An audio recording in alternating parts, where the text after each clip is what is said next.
without LeBron, Lakers are strong. Let me tell you about a team I hate, all right? I know the Dallas Cowboys Didn't win. I don't know, Jack. It's a big decision. I've often said that the people who run baseball, they try very hard to ruin it. I'm from Brooklyn. I don't have a problem with saying space. Pittsburgh at Buffalo. Thank you. I thought I was right. So anyway, Yeah, Mac, you're really interested in these playoffs. so This is a presentation of Northeast Streaming Sports. Good morning. You're listening to the Mac and Jack Sports Show on Northeast Streaming Sports.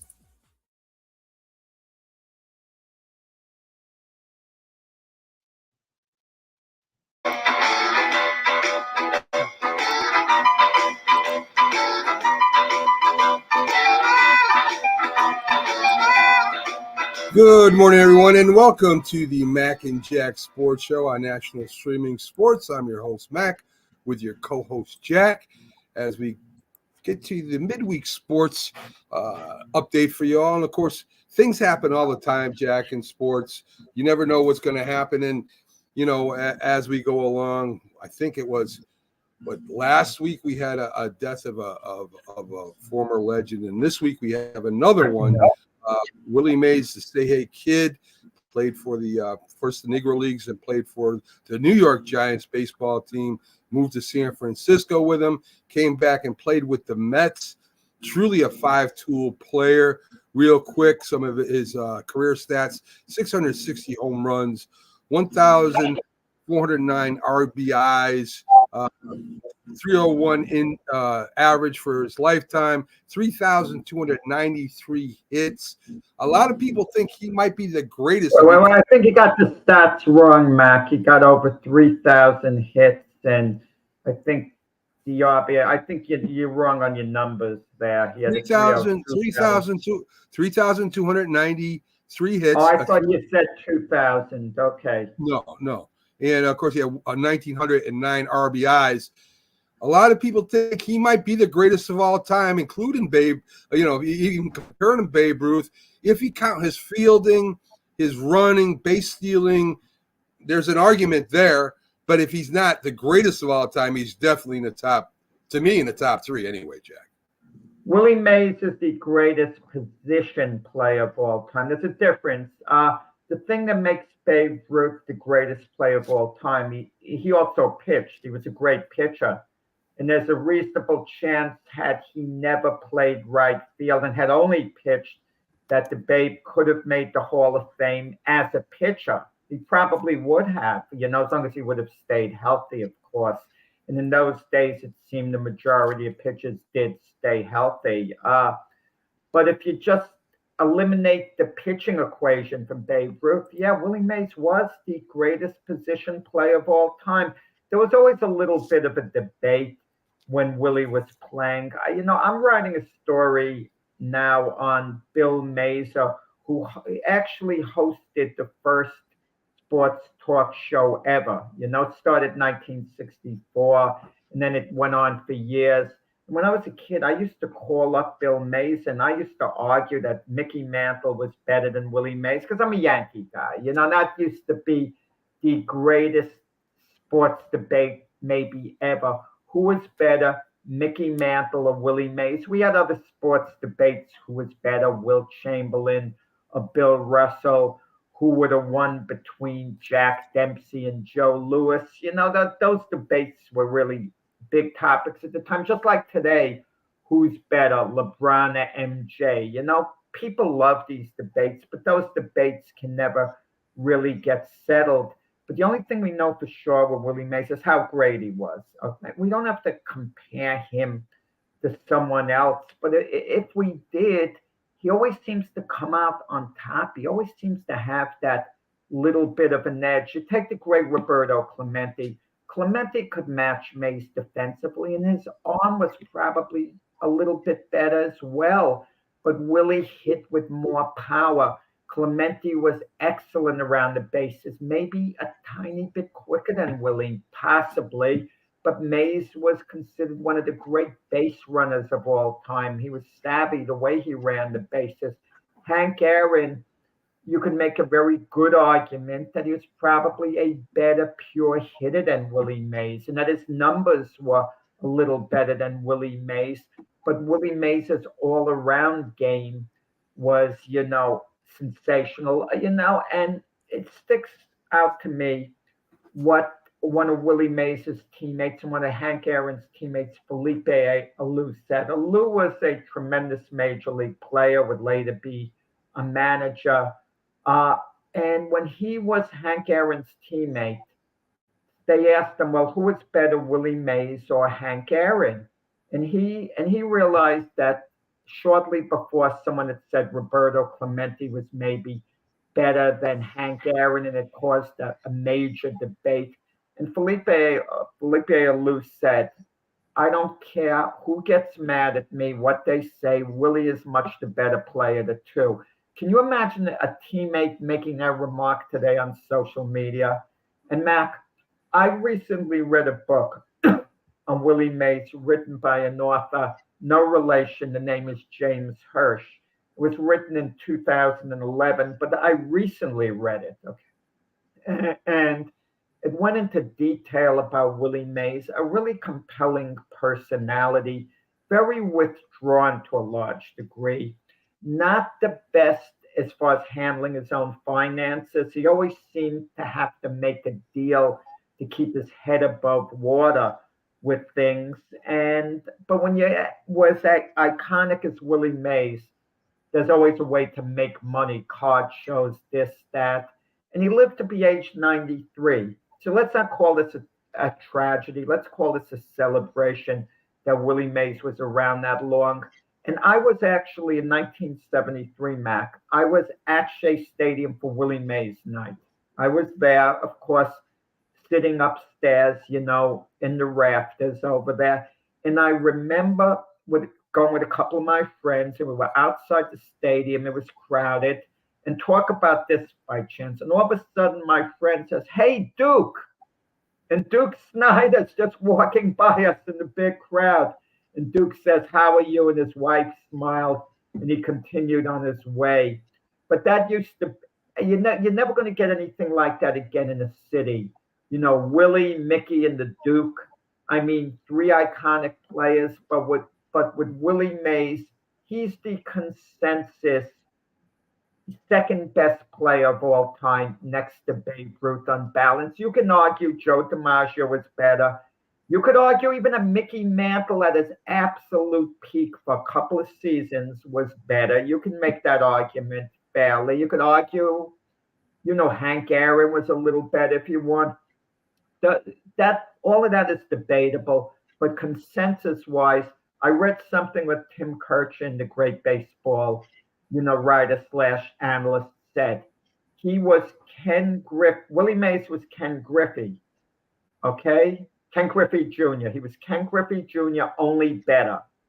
And that should tell you a lot about how Willie Mays was considered perhaps the first five-tool player in Major League history. Babe Ruth wasn't a five-tool player. Lou Gehrig wasn't.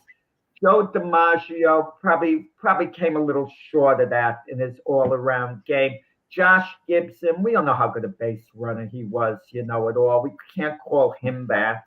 So Willie Mays was very arguably the first five-tool player in big league history. I would agree with that. I would say if you included field and you got Babe Ruth pitching, Willie Mays playing center field, and of course he's famous for the catch.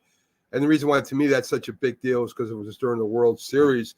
I also saw a lot of clips of him today making unbelievable catches that nobody talks about. That was the big, because it was a World Series catch. But he covered center field like nobody else. I mean, making fantastic catches all over the place.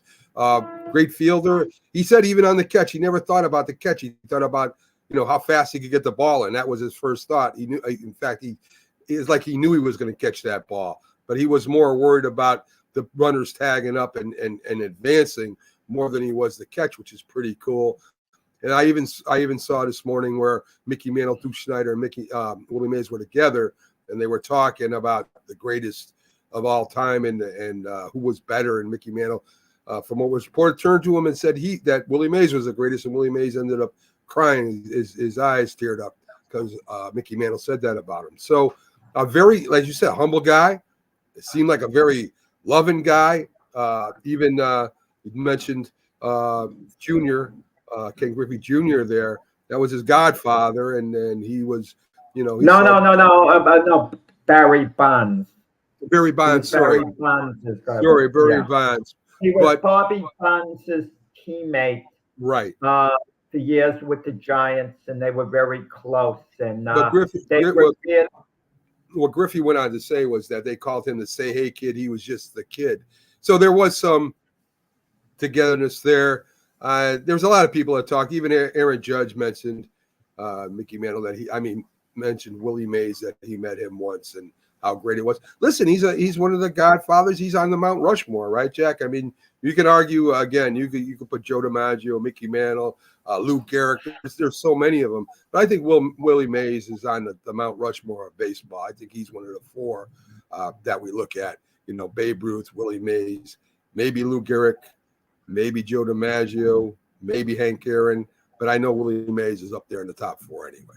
So no. Speaking of the catch itself, on reflection, I don't want to say was a little overrated. We see catches like that today in regular season games, but Willie Mays was ahead of his time when he made the catch.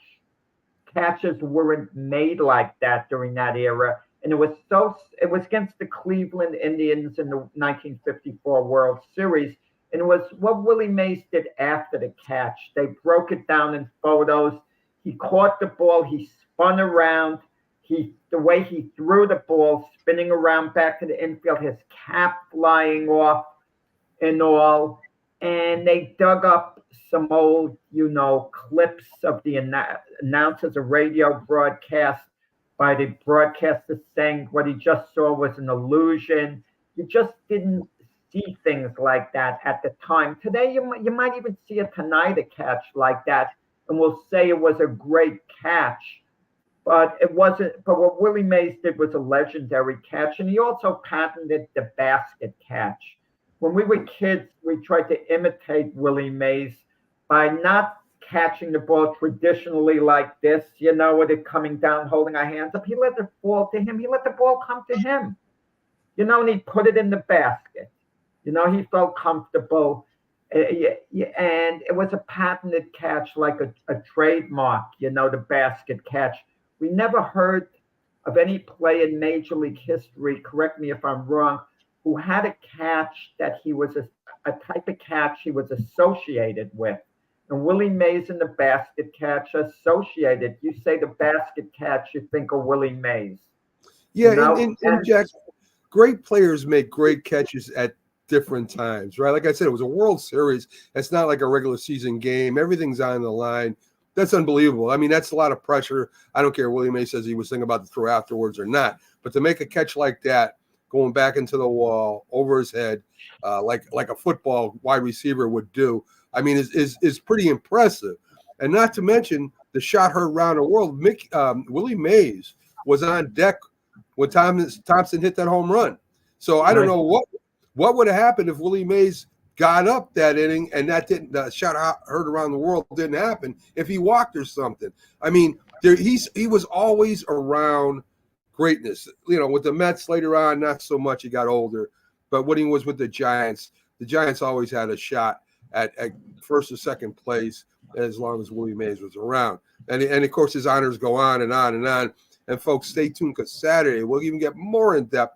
Dr. Paul, me, and Jack will talk even more about Willie Mays and his great career. Nothing like it. I mean, all-star appearances, MVPs, rookies of the year. I mean, the guy was legendary, and baseball lost a great player. So, Jack, NHL didn't happen where the NBA did, right? Florida couldn't put away Edmonton yesterday. Edmonton wins 5-3, and the higher the goal count, the better chances Edmonton has of winning. Florida's a physical team. They want to keep the score low. Edmonton is more of a offensive team than Florida is. And not enough to me can be said about their captain, and has his biggest game of the series as he scores 2 goals, has 1 big assist, and that's Connor McDavid, the center of the Edmonton Oilers. He's been the machine behind this team all year long. Great leader. Came up big last night. So, Jack, Edmonton Oilers are still alive, and you had a sign of a scenario with the Dallas Mavericks, and we'll talk about them up next. You had a scenario with Dallas coming back to win this. Is it the same with Edmonton? Now, do they have a legitimate chance to win this? No, I didn't think Dallas was going to come back and beat the Celtics. When they but you had a scenario. You had a scenario. There's always a scenario, Mac. Every team has a scenario. But your scenario was that moment is going to come back. If Tatum and Brown had gotten injured, no, we're not talking about what the scenario was yet. I want the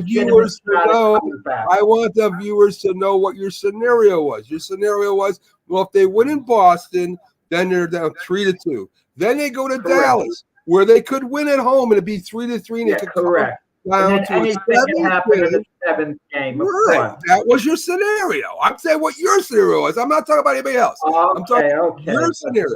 So what I'm asking you, does that same scenario apply to Edmonton, where if it comes down to Game 7, do they have a path? They have a much better path than an NBA team would have, because this is hockey. This is the nature of the sport. I mean, better teams lose to inferior teams, it seems, on a semi-regular basis in the playoffs. I mean, look what happened a year ago. The Boston Bruins set a record for the most points during the regular season. And then they're up 3-1 in the playoff series, and they lose it. And they lose the series. The team with the best regular season record of all time, up 3-1 in the playoff series, loses it. Things happen, in hockey, and even in baseball too, for that matter. Teams come from far back. So I don't want to use the word worried if I'm Florida, but they better bite down, because I'm sure they thought this series was over. I don't care what they say. They won the finals last year. They lost to the Las Vegas Golden Knights. They had a great year this year, the Florida Panthers. They were primed for these playoffs. The biggest threat to them was the New York Rangers, and that was a nip-and-tuck series. It seemed every game was decided by 1 goal. It would go into overtime, and the Panthers finally prevailed over the Rangers in 6 games. And was there letdown? I guess not, but they had to feel they were far superior to the Edmonton Oilers, who aren't as good a team as the New York Rangers. And then they jump off to this 3-0 lead. They had to feel it was over. Game 4, okay, they lose 8-1. Maybe they were looking ahead. Maybe it was all over in their minds, like I said a moment ago. But Game 5 back in Florida, you want to celebrate on your home ice. You're psyched. And to lose like this, I thought all along they were going to win. When they scored the goal, they fell by 3-0, but when it was 4-3 and they scored early in the 3rd period, Florida, I figured they're getting this game in overtime at least, and they're going to win it that way. They're winning the cup tonight. But Edmonton, very stingily on defense, held them off till the end, then got the open net goal. Now they go back to Edmonton. And can you imagine the excitement that's going on in Edmonton now, Mac? Them winning the last 2 games, they're down 3-2. They're going to smell blood on their home ice to even things up, 3-up. And then they go back to Florida, and I think home ice is an advantage anywhere, but it's not insurmountable by any means. But I think in Edmonton, it's an extra big advantage as opposed to Florida, because I think the fan base, you have a more rabid fan base, it seems, in Edmonton. They're more emotionally into it than the people in Florida. You have Florida Panther fans, but a lot of them are transplanted fans. They've come from other cities. They haven't grown up in Florida with the team. But in Edmonton, this is where these fans, for the most part, were born. They swear by their city. I You agree. know, there's not dissension going on in their city. And even though the Panthers have very good, loyal fans, I don't mean to diminish that at all. There's a difference involved. This game 6, the Panthers are really going to be up against it. And what's the Panther mindset going to be? Is it going to be that we have to cushion game 7? Okay, let's say they beat us on their home ice, the Edmonton Oilers. We go back to Florida. There's no way we're losing there. I mean, I've seen these scenarios before. Teams with a 3-0 lead and another team comes back. You know, the Islanders years ago, I could go back in the 1970s. They were down 3-0 to the Pittsburgh Penguins in the finals. They won 4 in a row. Then they played the defending Stanley Cup champions, the Philadelphia Flyers, the Broad Street Bullies. The Flyers got up to 3-0 lead in the series. They thought it was over for sure. And even in game 4, the Flyers scored the winning goal. They thought to sweep, but they were told the buzzer went off. Time expired as the goal was going in, and the goal was disallowed. And the Islanders then won that game, and they won the next 2 to force a 7th game before the Islanders lost. So this series is all of a sudden fun. It's exciting. Yes. I mean, and I agree. how is Florida going to come out for game 6, Matt? Because Edmonton is going to be so sky high. I think it's very important for the Panthers to strike first, get the first goal in game 6. I think we blame the goalie a lot or give the goalie a lot of credit, but the defense has got to be there in front of him too. And when I saw McGregor on some of the fast breakaways, he was going right through the defense. They got to find a way to shut that down, because I don't care how good your goalie is. When you got a McGregor and another 1 or 2 players coming down at full speed and they're almost unimpeded, I mean, it's hard to stop something like that. They got to do a lot of work on their defense, Florida, on their defense to stop that. Well, they turned the puck over when they were up. When the Panthers were down 2-0. They turned the puck over very sloppily on their own end. And Edmonton immediately capitalized, stole the puck, scored 3-0. And, even though the Panthers would come back so much, that was the pivotal goal in the game, I think, when the Edmonton went up 3-0, on the turnover. I agree, Jack. We didn't have a chance to talk about the day after the NBA championship, so we'll talk a little about it today. Of course, Boston wraps up the championship in 5 games, 106-88 for their 18th championship in the history of their franchise. Jaylen Brown is named the MVP. Tatum really had the better game last game. Anyway, 31 points, 8 rebounds, 11 assists. Porzingis played 16 minutes, but really offensively didn't do too much for him. I guess their last championship win was in 2008, Jack. So it's been quite a few years since Boston has been back. So we know that Tatum and Brown had to play well for them to beat Dallas. But let's give Drew Holiday some credit. Very smart pickup for Boston. I mean, he won with the Bucks. His first year, he wins with Boston. Great defensive player, all-around player, a very good all-around player. And Boston had the bench, Jack. White. I'm trying to think of that other guy that made that half-court shot. Not only Porzingis, but their other center. I got a brain freeze on him right now. Al Horford. 37-year-old, still a good basketball player. Not great, but very good. And their bench, their team, as I've been saying all along, is just better than Dallas's team overall. And Luka can only do so much.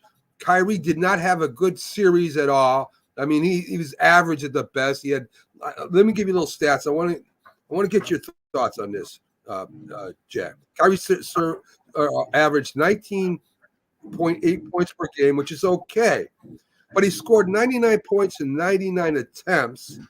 He shot 31 from 81 from the field, shot 7 of 23 from three-point range. That's not the type. Yeah, I like shooting percentages, Mac, and it depends on the situation of the game.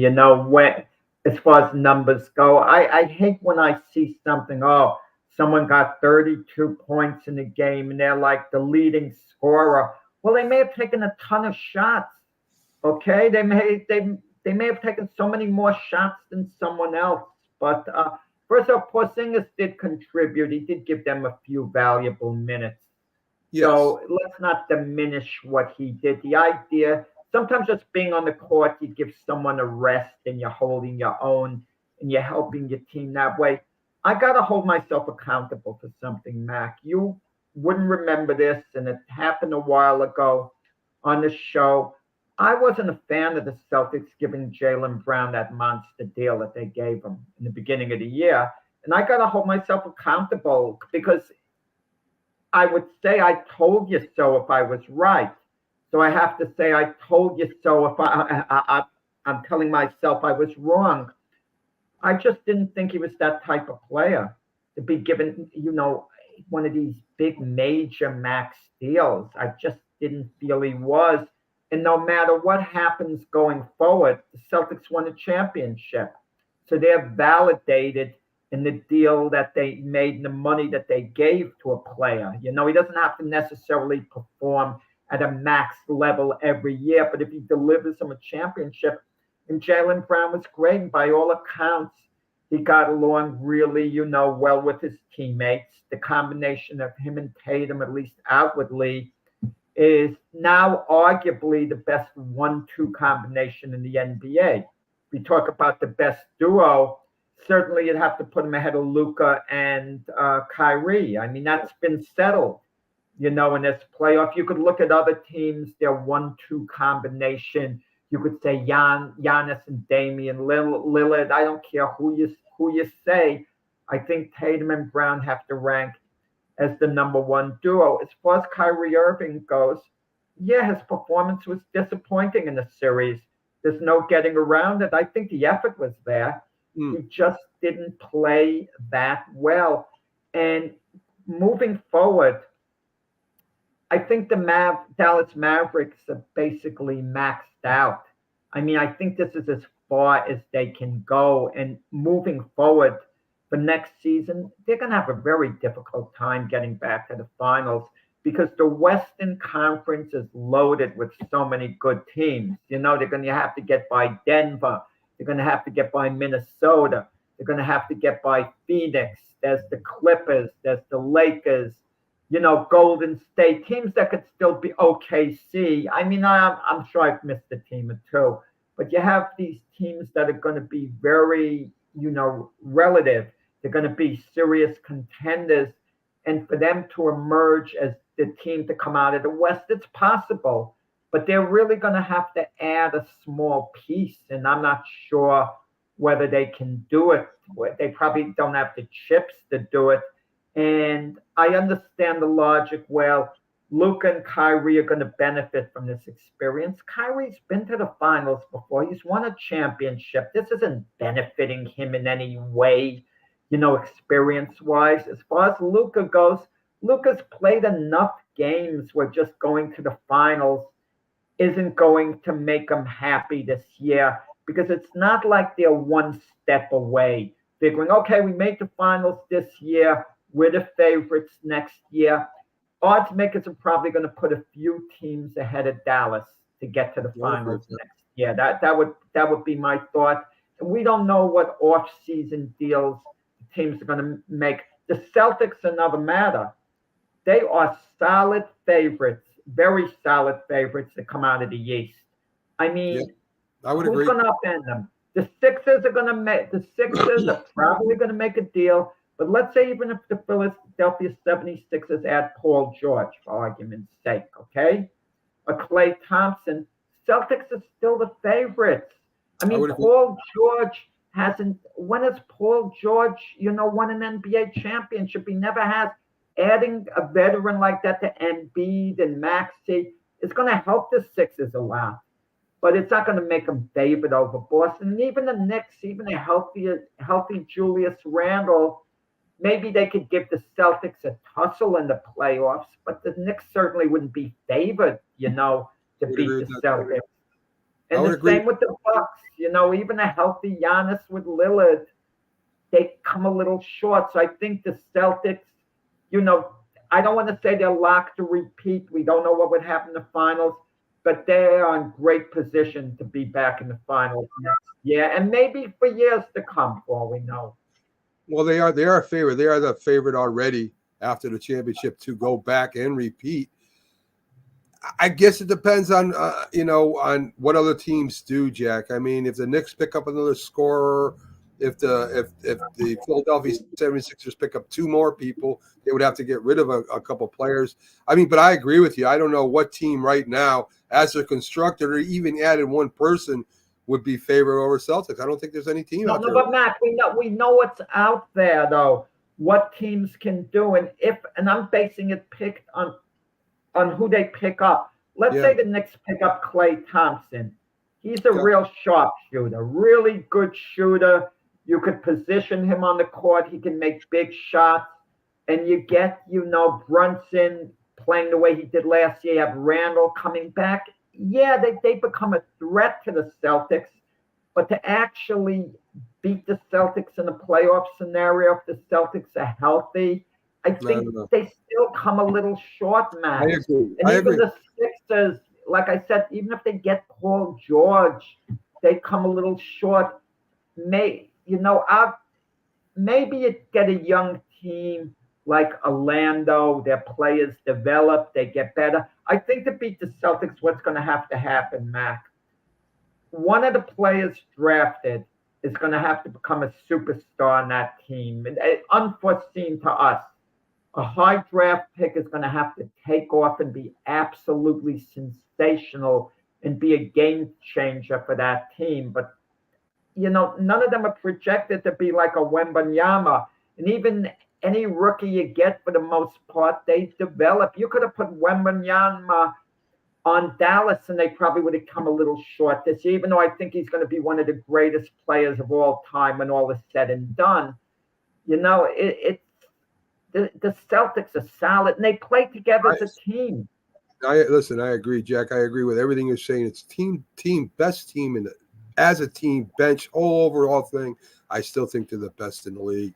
And unless something drastically, as you said, happens either to another team or to the Celtics, as far as injuries or problems, I don't know what it could be, but Celtics they are the favorite. They're just the favorite to win. That's the argument. And consider this, Mac.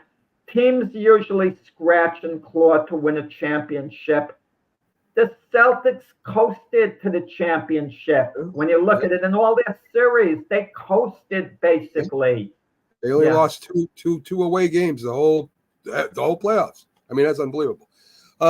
So let's jump into a little bit of MLB. It was 3, Mac, but who's counting? Those 3? Did they lose 3? I thought 3 total. I believe they lost to Miami 1, to Cleveland 1, and they lost to Dallas the game. Okay. They swept the Indiana Pacers in the playoffs. Right. Lost 1 to Miami. Yeah, Miami and Cleveland swept the Pacers and lost 1 to the Mavs. They were never threatened. Didn't Dallas win in Boston? No. No, that was in Dallas game. That was Dallas, the big win. Okay, all right. Right. When they beat them, beat them good, but they were up 3-0, and it says a lot for the Celtics. They can get blown out in Game 4 and then turn the switch and basically blow Dallas out in Game 5. It's very true. So I'm gonna go over this MVP poll, Jack, that they've taken this year on players who top 3. That are the MVP chase right now. Of course, this is a third of the way through, maybe a little bit more than a third of the way through. So these things could probably change and probably will. Of course, in the Major League, American League, Aaron Judge with his 26 home runs, 64 RBIs, and slugging percentage and walks leads the AL right now. Juan Soto is number 2. He's among the leaders in all offensive categories and leads the MLB on base percentage. And the last one is Baltimore's Gunnar Henderson, shortstop, does it in the field as well as home plate, second in home runs in the AL to Judge, and second in WAR behind Judge. So 2 Yankees, 1 Oriole, Jack, that are in the MVP race right now. A lot of baseball left. If they all stay healthy, Jack, probably Judge wins it as long as he keeps playing at this kind of a pace. Soto, I don't know. I think Soto's a great player. I don't know if he's an MVP or not. But something to be said about a shortstop. That Gunderson in Baltimore. Baltimore has a really good team, and they're going to be in it all year. And being a shortstop defensively means a lot to a team. It does. Is it possible that Judge and Soto could split the Yankee MVP vote, and Gunnar Henderson could have a little bit solid support? I mean, I don't know. These two Yankees, like neck and neck for the MVP award. I guess Judge has pulled slightly ahead, but don't know right now. But it reminds me of 1960 when you had Roger Maris and Mickey Mantle neck and neck, and Maris won it on the closest MVP vote in history. That was before the famous 1961 season. So we'll see how it plays out. Soto, we kind of know is going to be consistent the rest of the season. He's going to be excellent. You know, I can't see Soto hitting a wall.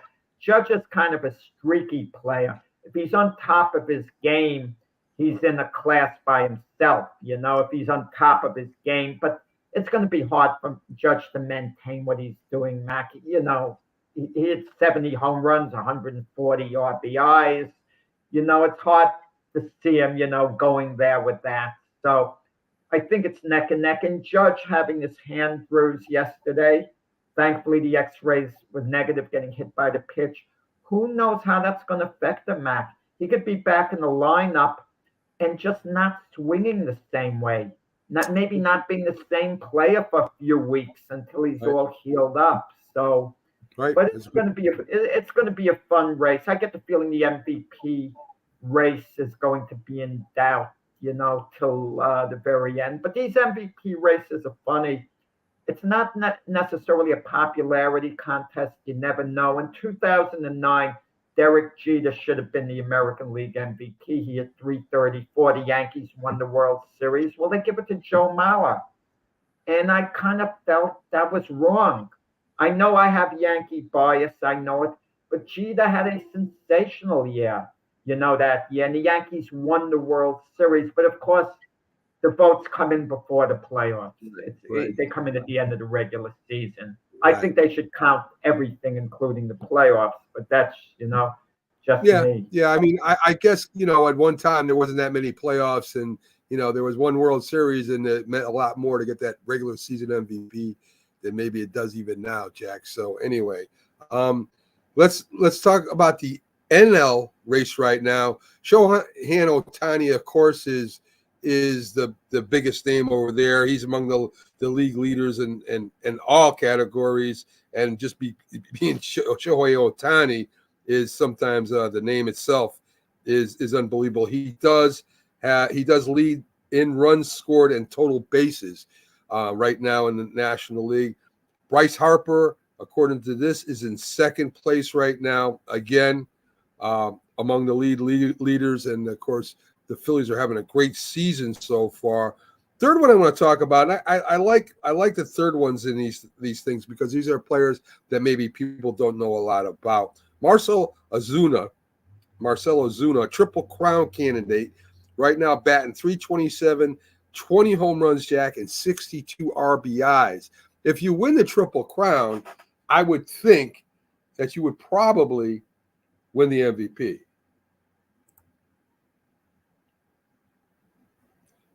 I would think so, but it's going to be hard for him to win the Triple Crown, Ozuna. But he certainly stepped up big time with the injury to Ronald Acuna out for the season. So the spotlight is on Ozuna.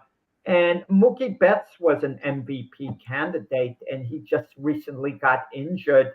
And I guess that'll take him out of the MVP discussion, you know, by the time he gets back, you know.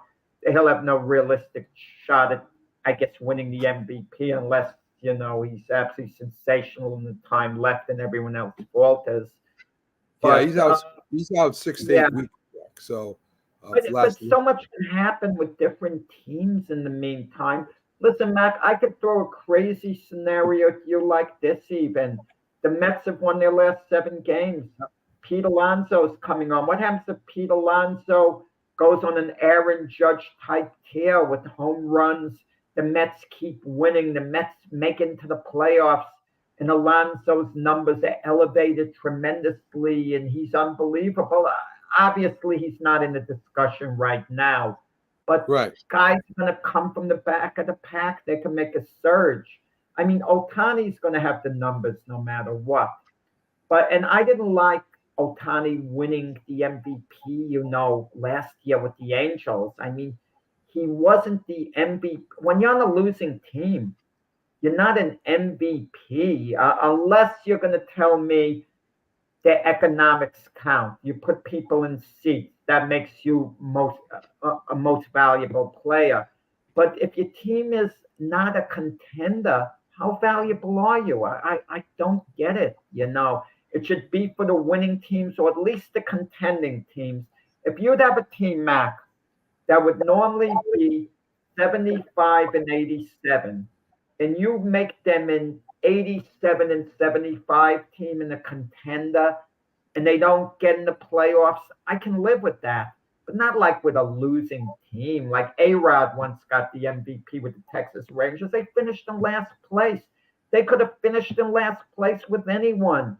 He wasn't bad. He had very little value to his own team, let alone being the American League, most valuable player. I They agree. did it because he had numbers. It was strictly a agree. number thing. Change I the agree. name, Mac, to the best player, outstanding player, not most valuable player. I don't want to hear agree. most valuable player. I agree, Jack. That's an old age argument too, and I agree with it. But until they change that, well, they changed a bunch of things. Why not that? Let's talk a little bit about my rookie pitcher for the Pirates, Paul Skeens. Without his 103-mile fastball, wasn't working yesterday, Jack, but he still struck out 7 over 6 innings with breaking balls and changeups. If he can pitch, if he can be a 5-pitch pitcher, which is what he wants to be, and still can get that ball up over 100 miles an hour, that is a pitcher I can't wait to see develop over the next few years. Yes, Skynes, the Pittsburgh Pirate pitcher, he's an intimidating guy, Mac. You know what he said he wants to do when he retires? He wants to go into the military. So this is a no-nonsense type. Imagine that. With his potential, there should be millions and millions of dollars by the end of his career. He could live a life of comfort. He wants to go into the military. Kudos to him. I mean, I'm saying everyone lives their life how they want, but it's unusual for a guy who can have a very luxurious lifestyle to want to go through the rigors of the military, because they're not going to make him an officer right off the bat where he's going to be in a position of authority. He would have to go through the whole process of the military from the lowest rank to build himself up. And I can't imagine him being in the barracks and the sergeant barking at him, and he has like 150 million in the bank, him enduring it, Hey, I don't know why he'd want to go in the military now, or when he gets done. At the end of his career. How long a career does this guy think he's going to have? I mean, is it only going to be a few years, or does he want to pitch for 10 or 20? We don't know. Well, he's got to stay healthy when you throw that hard. A pitcher could flame out. He could get hurt. Yes. And they have the radar guns, and all of a sudden you're not throwing as hard as before. But Skynes is one of the big attractions in baseball right now. Mac, if you're a fan going to a game and he's pitching, you want to go there when he pitches. Yeah. You don't want to go there to see the Pirates normally. Who else are you going to see that excites you? Andrew McCutchen, who's way past his prime. Brian Reynolds, a very good outfielder. He's the guy you want to see, Of course. With the Pirates. You look on the schedule. If you and I are going to a game, Matt, right, we have to pick a game to go to. No matter who's playing, if we know he's pitching, he's one of the top guys we want to see, if not the top. Like the Dodgers, you get Ohtani, Mookie Betts, Freddie Freeman. You hope you see Yamamoto on the mound, but even if you don't, you have the position players. Sure. But he's must-view seeing now, throws over 100 miles per hour, and does it consistently too. I agree. And as I said, last night didn't have it, still struck out batters. The NFL has something interesting going in, Jack. We talked about it a little bit. Roger Goodell and Jerry Jones actually took the witness stand on this lawsuit that's coming up against them. It's like 2.4 that can jump up to like 2.4 billion that could jump up to 21 billion, depending on how many people can get the money for this. It's brought from as a case action lawsuit from 2.4 million people, residential subscribers, 48,000 businesses, and this is running from 2011 to 2022. Claims the league broke its antitrust law, selling packages out of market, Sunday afternoon games, and at inflated prices where there was no competition because they were the only one that could do it, and they only used one provider to do this. They didn't open it up to any other providers that might have been able to give packages at a cheaper price. So Goodell says this was a premium package. That's how it was sold. Jerry Jones says it benefited other teams because if it was individual packages, say the Dallas Cowboys was an individual package, they would make more money than the other teams. Instead, all the teams are making money because all the teams are being shown, Jack. So it's a question of you being a Jet fan.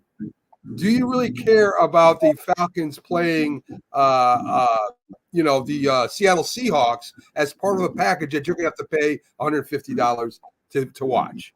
And that's I don't care in the slightest. If you're a fan, as long as you have access to your team's games, what do you care about the other games? That are going on, and the way, if there's a game on, there was a controversy last year. There was a playoff game on Peacock last year, and people are mad they couldn't see the Buffalo Bills at Kansas City. Kansas City at Buffalo last year, the game. And I can kind of understand that you're so much addicted to football, but I think the NFL provides so many free games basically for us to see. We have such tremendous access to the games. Once in a while, it does get to be a little annoying. Like I have Amazon Prime, for example, so I can see the Thursday night games that they have, but I can understand if someone's not a subscriber, it annoys them. But how much is a subscription going to cost? If you want to see the game bad enough, and let's say it's $10 a month, and you can cancel the subscription at the end of the season, and it's 4 months of the football season, and it's every Thursday night, and that's like $40 or so for to watch all those games, and it's not much when you think of it. What does a boxing pay-per-view telecast cost? They tried to charge us like $80 for like one night of a few fights. Not even the best fights sometimes, but it's a little complex. But I don't get hype about it. But if the Jets are on a channel that I don't have, it would be annoying. Especially if they black it out regular TV. And I think the businesses got more to complain about than maybe the public. Not that the public doesn't have a right to see what it wants to see if it can, but businesses sometimes. Their whole night is based off, say, a Jets bar. If they don't buy this package, you're not going to be able to get all the Jets games, and that's what their business is all about. I can understand that to a point, and I can understand the antitrust laws too about of only having one place to go and not on any other network being able to compete with that. I understand that too. We'll see what happens. I think from what I understand on earlier articles I read, Jack, NFL may just resolve this and pay these people off instead of going all the way to court with it, because PR-wise, the longer it drags out, that invites more antitrust, lawsuits. We'll see what happens. See what happens with it. Meanwhile, Matt Ryan gets inducted to the Falcons Hall of Fame. I don't know if he had his jersey retired or not, but I think you could say Matt Ryan is probably the best quarterback in the Atlanta Falcons history. I don't think anybody comes close to him. Bartowski. Michael Vick. No. Was there a while. Yeah, but then Michael Vick went to the Eagles, so his career Right. was split. Virtually all of Ryan's career was as a Falcon quarterback. So when you consider the longevity, listen, Brett Favre was there a little while, but no one thinks of him as a Falcon quarterback. Right. So, I'm just saying, you're saying you're yeah, and you look at what a guy he's done over his career as a Falcon quarterback. Yeah, Matt Ryan would have to be rated as the greatest quarterback in Falcon history. You know, it's a shame that they blew that Super Bowl to the Patriots because Matt Ryan's legacy would be so much different. Had they beaten the Patriots in that Super Bowl game, Matt Ryan would be going into the Hall of Fame in Canton. I don't know, will he now? He might go in now, he might not, but it's very debatable now whether he belongs. But had they won a Super Bowl, considering his longevity as the Falcon franchise quarterback, with the Super Bowl win behind him, he would have been a Hall of Famer. You think so? I don't know. I don't know if Matt Ryan would be I don't know if he'd be a Hall of Famer with one Super Bowl or not. It'd be close. Well, look at all the years he was Falcon quarterback. Maybe our producer could look it up and give us years as a quarterback. It was, quite substantial. He was the guy at the helm. From a rookie? One Super Bowl makes a big difference. Look, let me throw this at you. Let's say Drew Brees had never won a Super Bowl, with the Saints. We'd still think he would be a Hall of Famer, but it wouldn't be a no-brainer. Look at Phillip Rivers. I think he is a Hall of Famer, but it's not a no-brainer. If you want to argue, no, I don't think Phillip Rivers is quite a Hall of Famer, I'll disagree, but you can make that argument. Why is Eli? If Eli Manning didn't have a Hall of Fame to his credit, Super Bowl victory, to his credit, we'd probably be saying, no, Eli isn't quite a Hall of Famer. We know he had an Iron Man streak, playing a lot of games. He was good, but his teams were mediocre during the regular season for the most part. We wouldn't think Eli would be a Hall of Famer, but now you probably think he belongs. I think he belongs. But he won then, two. But Jack, Eli won two Super Bowls and was Super Bowl MVP of both Super Bowls. So it's not like he just won one. He won two against arguably the best team in the NFL, maybe both years. And of course it wasn't just him that did that, and we know it's the whole team that does that. Matt Ryan, I don't know where he rates as a passer all time. I think it's close. If he wins a Super Bowl, I think it's close. I don't know if he gets in now or not. I don't know. I don't know either. It depends on the year, and they look. Yeah. We'd have to really study his career very carefully, very, very carefully. Maybe if he went, they came short other years where they won the NFC Championship game against the 49ers, and the 49ers rallied and pulled that game out, and then the 49ers lost a tight game to the Ravens in the Super Bowl. Had the Falcons gone there, who knows what would have happened. He had Tony Gonzalez, a great target. If he went maybe if he went to two Super Bowls, I'd say yes, even if he didn't win. If he went to a couple Super Bowls, I might give it to him. I don't know. Boomer Esiason went to a Super Bowl. Sims won a Super Bowl. There's so many. But that's a great point. How do you put Matt Ryan in the Hall of Fame and not Phil Sims? They were pretty comparable, right? But I could say Matt Ryan was a slightly better regular season quarterback. I could too. Phil Sims. But Boomer, I say Boomer was just as good regular season quarterback as Matt Ryan. He went to a Super Bowl. He's not in. He took the Bengals to a Super Bowl. Interesting point. Interesting. Yeah. I don't know. Anyway, I don't have a vote, so not that big a deal. But Tom Brady did make a debut as an announcer. Second quarter of the UFL Championship, he was there to present the award at the end of the game. So he kind of made a debut. It was not a big deal. But he will be the first game in September with Cleveland at Dallas. I think he's going to be fine. I think it's a great game for him to to start with, too. I mean, I think that's going to be a heck of a game. And, so Brady will start People off. are going to overanalyze Brady in the agree. beginning. They're going to overanalyze him. They're going to criticize him. This. I don't know what they're expecting. You never know what you're going to get out of these guys. Rue Knowledge, who was in charge of Monday Night Football back in the day when Monday Night Football on ABC was the biggest show in town, one of the big shows in all of television, not just sports.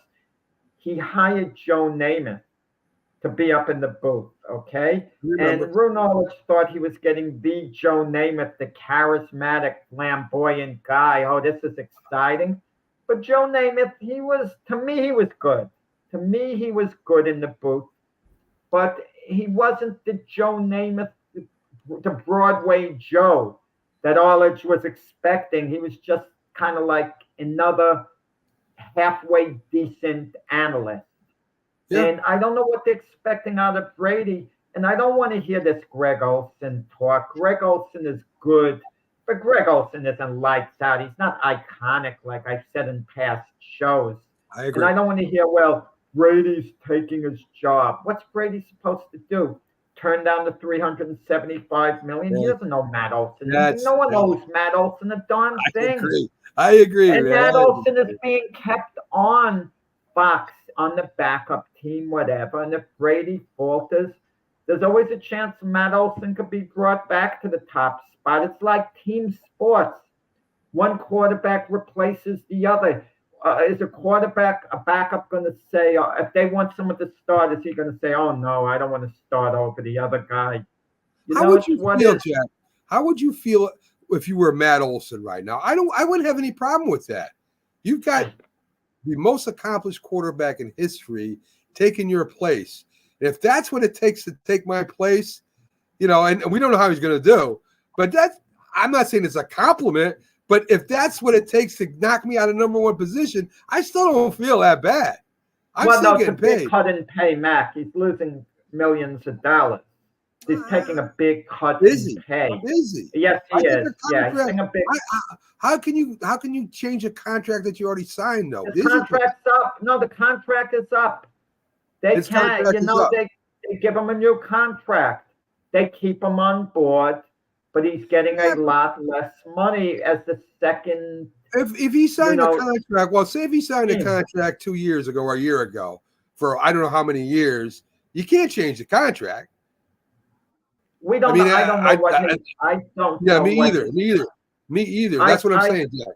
I was under the impression all along his contract expired. I think that's what I heard. Well, maybe if it did. Don't hold me to it. But they like his work. So rather than normally they would have renewed him as the lead analyst, but because Brady was available, they still like Matt Olson. They still want to keep him. Greg Olson. Matt Olson is the first baseman of the Atlanta Braves. But he could be a good broadcaster. I've been saying that. Greg Olson.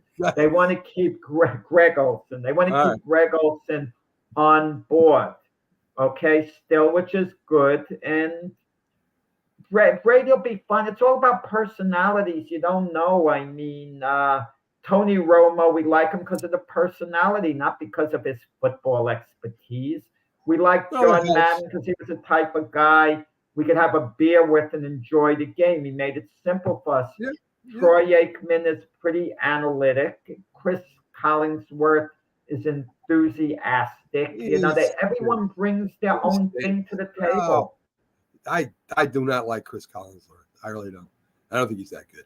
But that's all right. Well, I like him. But, some people like it's a difference of opinion. That's okay. I mean, I don't turn it off because he's on, so I guess that's good. So about ready to wrap it up here, Jack. We had a little bit more to do, but I can hold that over to Friday, some of this information anyway. Folks, thanks for joining us here on the Mac and Jack Sports Show. We'll be live again Friday. We get the Saturday sports memories and the big football show on Sunday.